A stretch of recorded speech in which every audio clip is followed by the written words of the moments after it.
Eu estou usando como tema esse livro, que é um curso preparatório de Espiritismo. Hoje nós vamos ver a segunda aula do curso. Nessa aula ele vai falar da parábola do semeador e vai falar do livro O Evangelho segundo o Espiritismo. Parábola.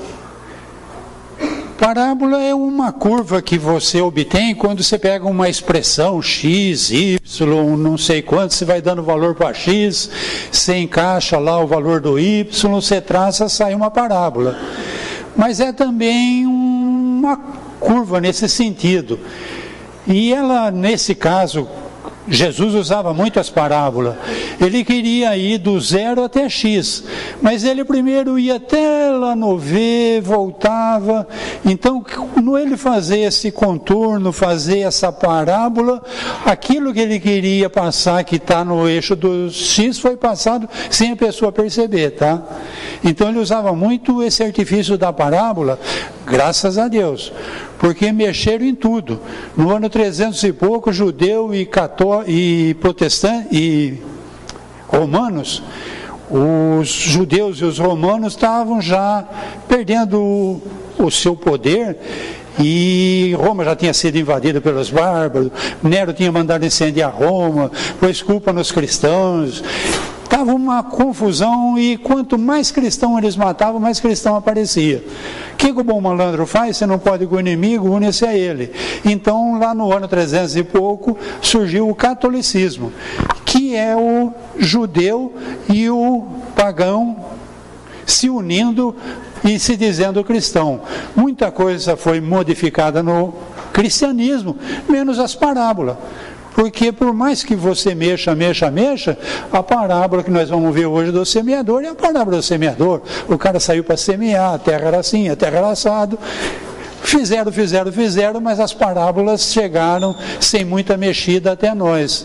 Hoje, com o avanço da ciência, com o desenvolvimento que nós tivemos, nós estamos conseguindo interpretar o que Jesus passou naquela época, que a gente estava lá, a gente não entendeu, a gente teve outras vidas, que não é a primeira encarnação nossa, e agora talvez a gente consiga compreender melhor o que ele passou para a gente.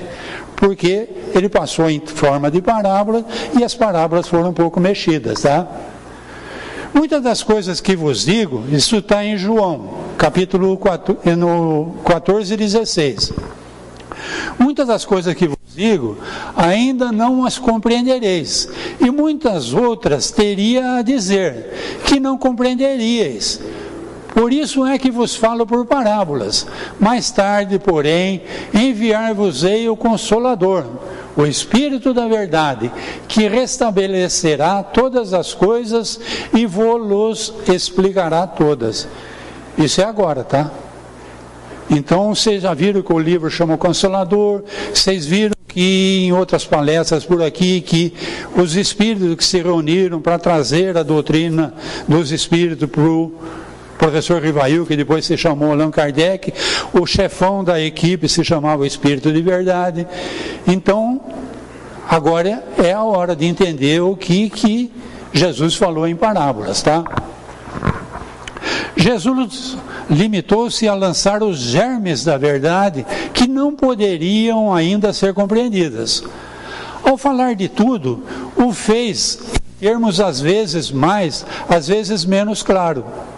Para compreender o sentido oculto dessas palavras, seria preciso que novas ideias, novos conhecimentos viessem a nos dar a chave.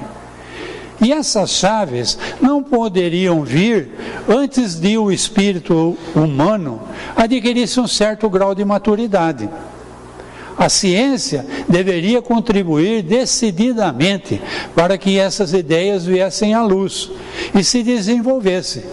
Seria, portanto, preciso dar à ciência o tempo de progredir. Isso daí começou a acontecer lá atrás. Veio Joana d'Arc, veio Francisco de Assis, veio João Rus, veio um monte de gente preparando essa mudança aí. Lá pela Europa, lá pela região da França, esse pessoal veio vindo, preparando o terreno. Lá na França aconteceu a Revolução Francesa. Então ali foi dado um basta, tá? O catolicismo que mandava muito, o imperador que mandava muito, percebeu a força do povo nessa Revolução Francesa. Mas o povo ainda não estava preparado. Então conseguiram tirar a igreja da jogada um pouco. Conseguiram tirar o rei da jogada, meteram na guilhotina, né? Fizeram umas leis lá, onde a França foi dividida em departamentos, as pessoas eram eleitas para dirigir aqueles departamentos, mas eram pessoas falíveis demais. E aí começou uma briga do departamento de cá, querer o departamento de lá. Nessa época, a guilhotina comeu solto, tá? Foi uma sanguinolência terrível. Até que veio Napoleão e mexeu com tudo, é império de novo, tirou a coroa da mão do Papa, vestiu na cabeça dele. Vocês lembram disso tudo? Isso tudo então aconteceu preparando o terreno. 1804, nessa época aí, dessa confusão toda que eu falei, nasceu Allan Kardec, o professor Rivail. Quando Napoleão estava conquistando aqui, vocês lembram que Napoleão em 1807 resolveu atacar Portugal? Ele olhou no mapa e viu que ele indo pelo sul, ele conseguia chegar rápido, porque ele sabia que os portugueses estavam espertos com ele. E ele queria Portugal. Só que ele não viu no mapa que pelo sul tinha muito... Era um terreno muito difícil. O exército dele teve uma grande baixa indo pelo sul. E o pai do nosso professor Rivail estava junto. E o pai do nosso professor Rivail foi dado como desaparecido, morto em batalha, em 1807. Rivail tinha 3 anos só. Então tudo isso aí aconteceu nessa época que nós estamos falando, tá? O professor Rivail, então, formado, 45 anos, começa a receber essa missão.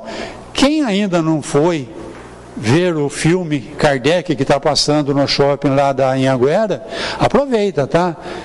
Não é um livro, um filme espírita, é um filme que conta a história do professor Rivail, que se tornou Allan Kardec. Vamos lá, chega de contar a história, agora vamos voltar na parábola. A parábola diz assim, isso daqui está em Evangelho, nas Bíblias, está em Mateus, tá?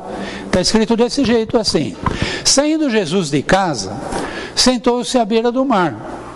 Reuniu-se a seu redor uma grande multidão de pessoas. Foi por isso que ele subiu numa barca, e todo o povo ficou em pé na margem. E ele lhes disse muitas coisas em parábola. Imagine a cena, né?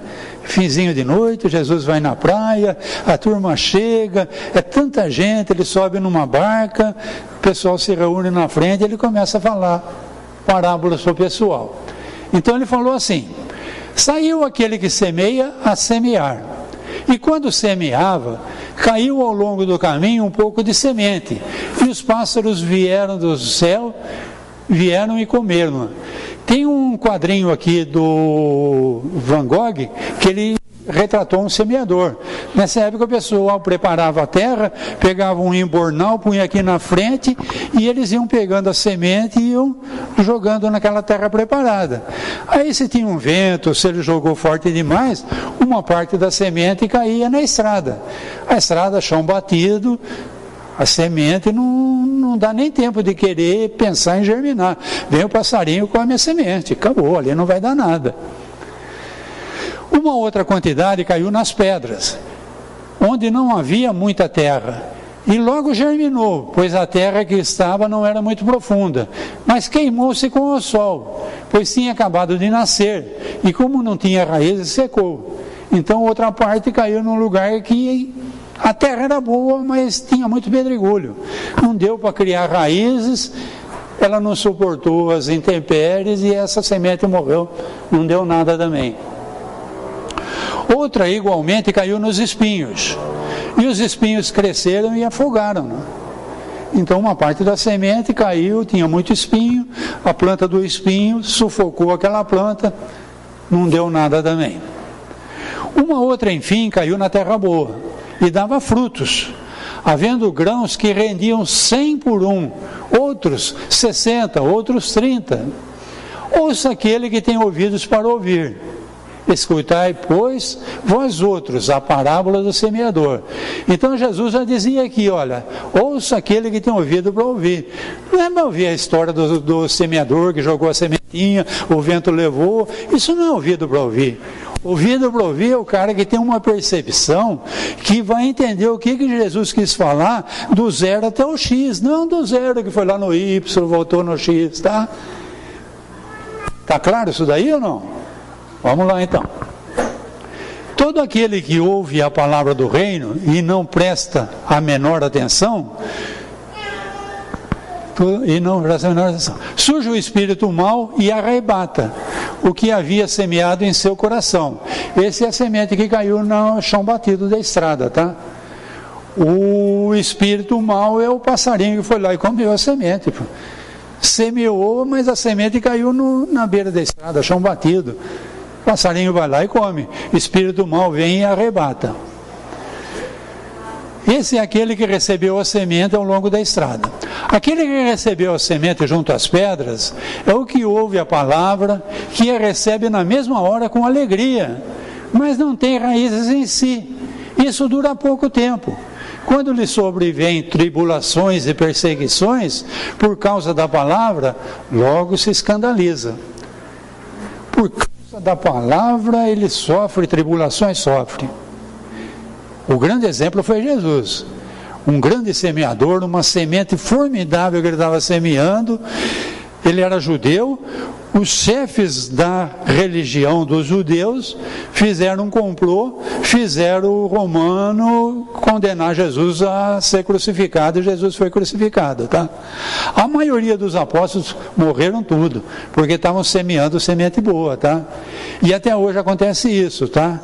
A gente entra num grupo de WhatsApp, faz um comentário, tentando trazer o pessoal para o Evangelho, e as pessoas acham a gente muito metido e começam a combater a gente. Mas nós temos um exemplo de Jesus, ele não se deixou abater. Eu não me deixo abater, tá? Eu estou nessa daí, semeando, levando bordoada, mas eu não desisto, tá? É o que ele está falando. Então é o chão que não tem profundidade, tá? Na primeira contrariedade, eu não vou saber mais de semear, não tenho nada com isso, não sou médium, não sou padre, vou tocar minha vida, cada um que cuide do seu. Eu não penso assim, e estou preparado para receber a bordoada, tá? Que recebe, tá? Porque são maus? Não, é normal. Quando algo está fazendo sombra para você, você tem duas alternativas. Ou você cresce para pegar o teu lugar ao sol, ou você tenta derrubar o que está fazendo sombra em você. É o normal das pessoas, tá? Então, sempre que você estiver iluminando alguém, alguém vai tentar apagar a tua luz, tá?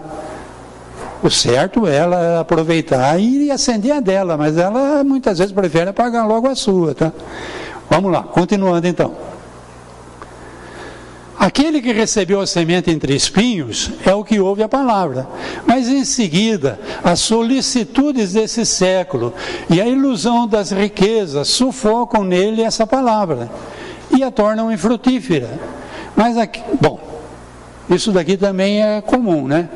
Você é um jovem, você recebeu esse ensinamento de Jesus, o Evangelho te tocou, você, que legal, vou ser caridoso, vou cuidar do meu próximo, e você sai nesse mundão de meu Deus aí, e aí você é obrigado pelo teu patrão, pelos negócios, a fazer negócios, e aí você fala assim, caridade tudo bem, mas agora também eu tenho que cuidar da empresa, eu tenho que cuidar da minha família, eu tenho que cuidar dos meus. Você não percebe e você vai se tornando cada vez mais egoísta, tá? Que é o contrário do caridoso, tá? O caridoso, ele está sempre levando em consideração o ponto de vista do outro. Mas não é o normal. O normal é você falar eu. Quando você faz negociações, a nossa vida aí fora é negociações, tá? Negociações na família, negociações com a pessoa amada, negociações de comércio. Nós vivemos em negociações, tá? São 3 tipos de negociações. A negociação onde as duas partes perdem, Existe, é horrível. Os dois perderam. A negociação onde um ganha e outro perde, é bom para um, para o outro não é. Aquele que perdeu não vai esquecer aquilo, ele vai querer o troco. Essa negociação também não é boa. O ideal é uma negociação onde os dois ganham. Então a gente tem que pautar a nossa vida nisso. Nessa minha negociação com o mundo, nesse mundo de meu Deus, lá fora, não aqui dentro da casa espírita, eu tenho que estar sempre procurando uma negociação onde as duas partes ganham. É difícil, tá? Mas é o que a gente tem que ter. O norte da nossa bússola tem que ser esse. Nas negociações, no dia a dia, tem que arrumar um jeito de que as duas partes ganhem, tá? E por fim, então, aquele que ouve a palavra e que dá atenção e ela frutifica, a semente frutifica e rende 100 por 60 ou 30 por 1. Então aí a pessoa que recebeu a boa semente, onde está a boa semente? Quem é o semeador? O melhor semeador no caso é Jesus. Melhor semente que a gente poderia receber está no Evangelho, tá? Vocês concordam comigo? Então vamos lá. Parábola do semeador entre nós espíritas. Vamos trazer para nós agora. Essa parábola pode trazer uma significação muito grande aos que se apegam apenas aos fenômenos materiais. Tem muita gente que vem no centro espírita, ele quer ver fenômeno, ele quer ver se uma mesinha balança, ele quer ver se as pétalas da flor caem, ele quer ver um médico estrebuchar, ele está aqui para ver fenômeno, tá? Ele não está aqui para evangelho, reforma íntima. Não, ele veio em busca do fenômeno. Eu quero ver espírito, tá? Então, esse daí é terra batida. Isso daí, sinto muito, não vai frutificar semente nenhuma, tá? Pois não tiram nenhuma consequência, sendo que só vem um objeto de curiosidade. Aos que procuram o brilho das comunicações espíritas. Então ele vem aqui para ver se o espírito dá uma dica para ele. Um número para ele ganhar na loteria, arruma um emprego, cura minha doença. Aí você pergunta, mas você já analisou por que você está doente? Ah, não sei, os espíritos podem curar, eu quero curar. E reforma íntima? Ah, não sei o que é isso não. Eu preciso curar, eu quero arrumar um emprego. Então ele veio atrás de algum interesse. Reforma íntima não está interessando muito não. Mas que após ouvi-lo continua indiferente como antes. E aos que acham muito bons os conselhos e admiram, mas para aplicá-lo nos outros. Tem muita gente que vem aqui, ouve a palestra, pega a mensagenzinha que dão na porta lá, fala assim, essa daqui eu vou levar para fulano. Fulano precisava ver isso daqui. Nunca para ele, tá? A gente está na casa espírita há muitos anos, a gente sabe que tem isso tudo, tá? Bom, isso tudo que foi falado até agora veio do livro Evangelho segundo o Espiritismo. E ele faz um questionário, que é uma parábola então. Parábola então é uma história que ele conta, onde ele faz uma volta para chegar onde ele queria. Poderia falar diretamente, mas ele sabe que as pessoas não iam compreender. Por que Jesus falava por parábola? Porque ele sabia que as pessoas não tinham condições de compreender a profundidade do que ele estava passando. Como se pode comparar a parábola do semeador às diferentes categorias de espírita? Assim que eu falei. Agora tem uma categoria de espírita que ele chega, ele ouve a palavra toca, ele faz uma análise íntima e sabe no que ele se transforma? Num semeador. Então esse cara, ele começa a trabalhar voluntariamente na casa espírita, ele pega o microfoninho, se põe aqui na frente de vocês sem ter preparo nenhum para isso, que eu não sou professor, não fui treinado para isso, e começa a falar de evangelho para vocês. Pô. Isso aconteceu, sabe com quem? Com Paulo. Paulo era um grande perseguidor do espiritismo, do cristianismo. Ele estava indo para Damasco para acabar com aqueles cristãos lá, porque ele era judeu, ele achava que aquilo era contra a vontade de Deus, que ele, por amor a Deus, deveria acabar com os cristãos. Aí Jesus aparece na frente dele lá e ele fica cego, cai do cavalo. Mas aí ele percebeu a grandiosidade daquele espírito que se manifestou perante ele, e ele se prostra ao chão E Senhor, que queres que eu faça? Ele não sabia nada de catolicismo. Ele então, pela inspiração, foi mandado a Damasco, procura o Ananias, que era o cara que ele ia indo lá para acabar com o Ananias. O Ananias também recebeu, vai lá cuidar do Paulo, que o Paulo está cego. Mas esse cara aí veio aqui para matar a gente. Mas olha a espiritualidade agindo. Então o Ananias consegue um lugar que o Paulo, além de ser preparado pelo judaísmo para ser um doutor da lei dos judeus, ele também era tecelão. Então, para não dar despesa para ninguém nessas viagens, ele fazia tapetes. Então ele foi viver numa cidade na beira do deserto, junto de um grupo de cristãos, ficou 3 anos ali trabalhando como tecelão e aprendendo os manuscritos para depois sair pregando, tá? Então eu vou me tornar um pregador e vou sair pregando? Não, você primeiro tem que se preparar. Primeiro de tudo, fazer essa análise, onde eu estou nessa história toda, o que eu pretendo. Isso se chama reforma íntima, tá? E depois se preparar, tá? O que eu vou usar para semente? Eu, espírita, uso para semente o Evangelho segundo o Espiritismo. Livro da doutrina, de considerável influência, que explana questões capitais, não só ao mundo religioso, como também à vida prática, que aurirá dele instruções excelentes. Então, o Evangelho segundo o Espiritismo não é só para o espírita que vai vir aqui na frente falar, ele é para o nosso dia a dia, aí fora, tá? A dúvida tem que ser destruída. A Terra e suas populações civilizadas estão prontas. Já de há muito, os teus amigos de além-túmulo a arrotearam. A terra já está arada, já está adubada, já está tudo pronto.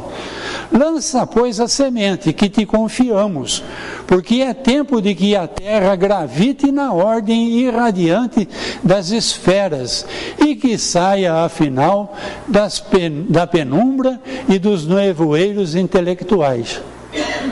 O que é penumbra e nevoeiro intelectual? O pessoal fez tanto dogma, fez tanto religião protestante, religião católica, religião não sei da onde, tem que respeitar isso, tem que respeitar aquilo, que ficou tudo muito confuso. A primeira grande confusão que foi feita, no ano 500 e pouco, a Teodora era esposa do imperador romano.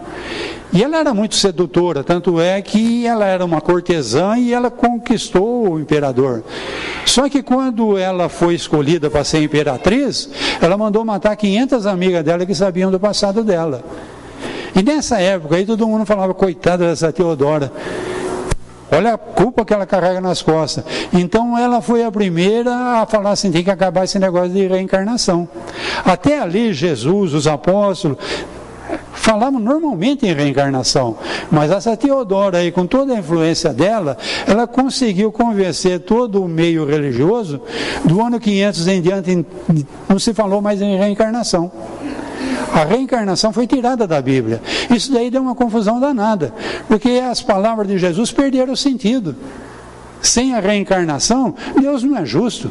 Como uma criança nasce pobre, doente e num lar miserável, outra nasce com todas as facilidades ali. Cadê a justiça de Deus? Isso tudo só pode ser explicado com a reencarnação, que foi tirado da Bíblia. E a Bíblia deixou de fazer sentido em muitos trechos dela por causa dessas ingerências, dessa penumbra e nevoeiros intelectuais, tá? Continuando então. O material do Evangelho, o Evangelho que está na Bíblia, tá? Ele pode ser dividido em atos comuns da vida do Cristo.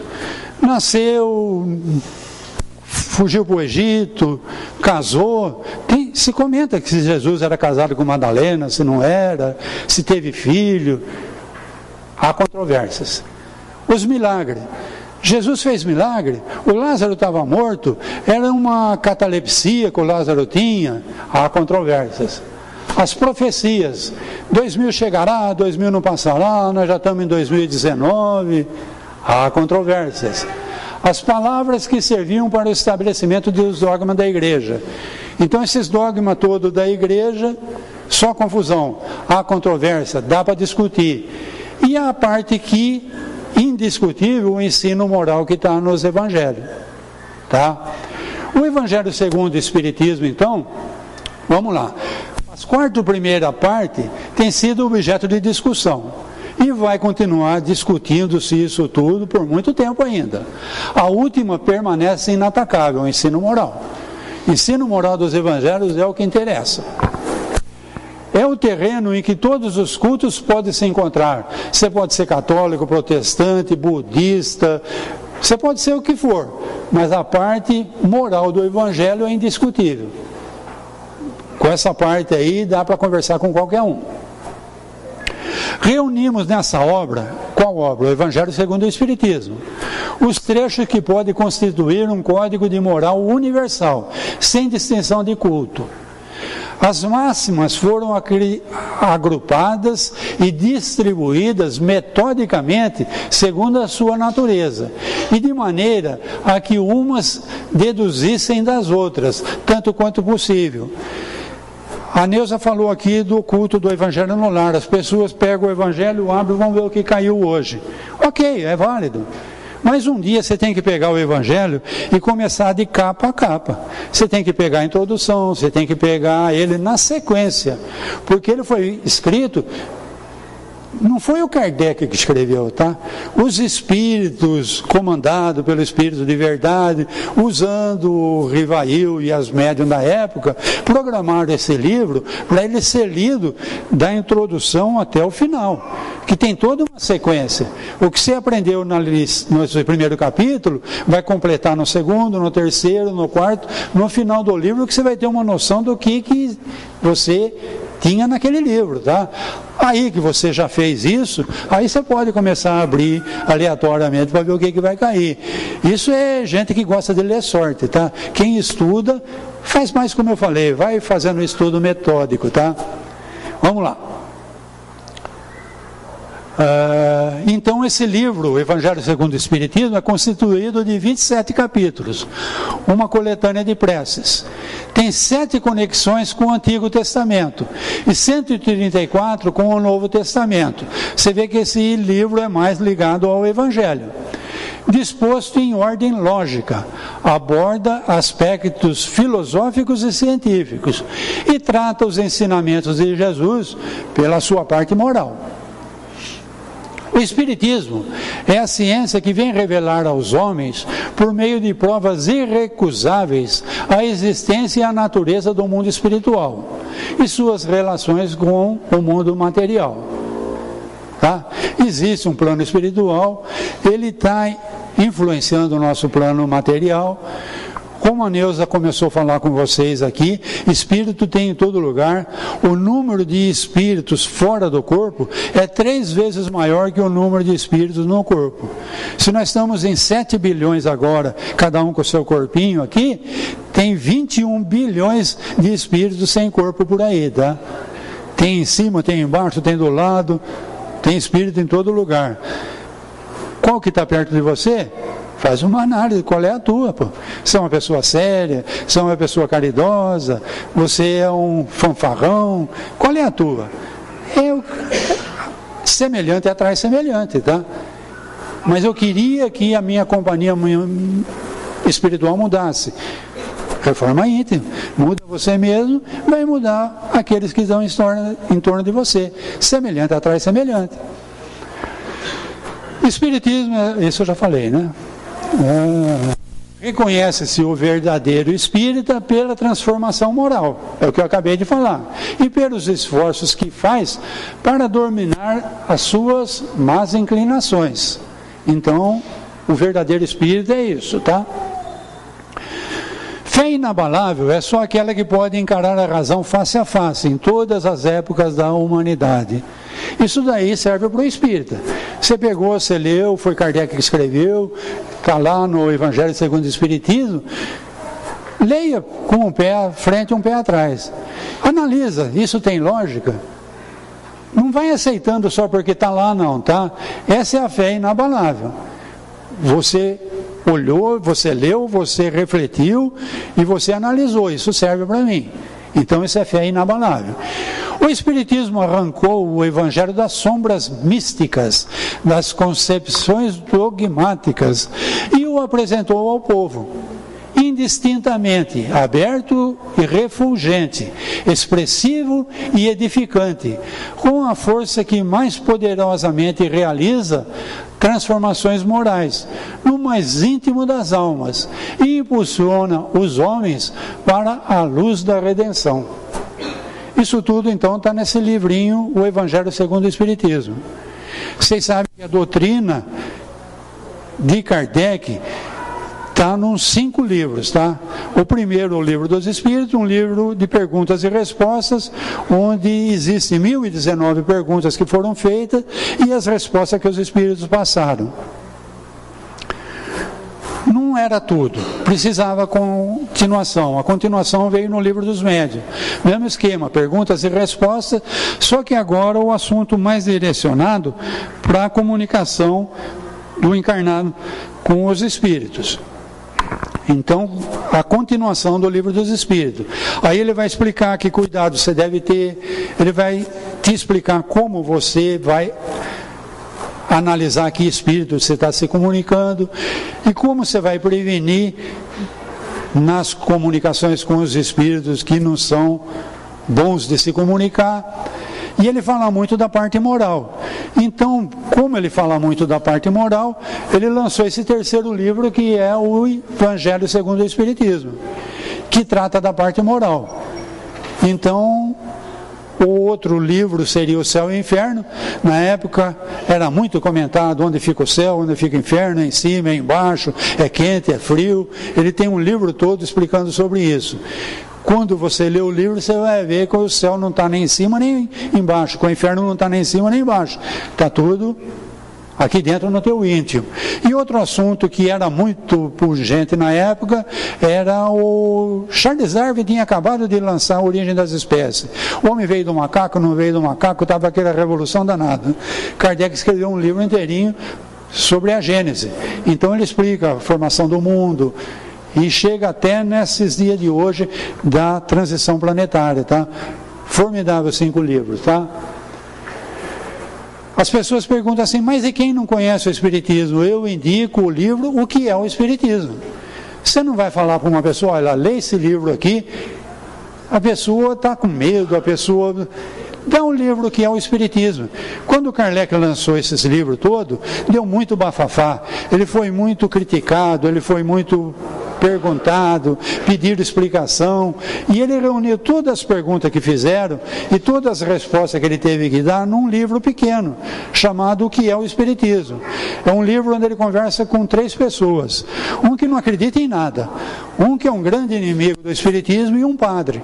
Eles vão perguntando e o Kardec vai respondendo o que é o Espiritismo, tá? Então eu recomendo que quem não conhece nada, pega esse livro primeiro. Aí você já sabe, não, é uma coisa para mim continuar o estudo, ou eu não quero saber disso não, porque não é para mim. Leia primeiro o que é o Espiritismo. É isso aí que eu tinha para hoje.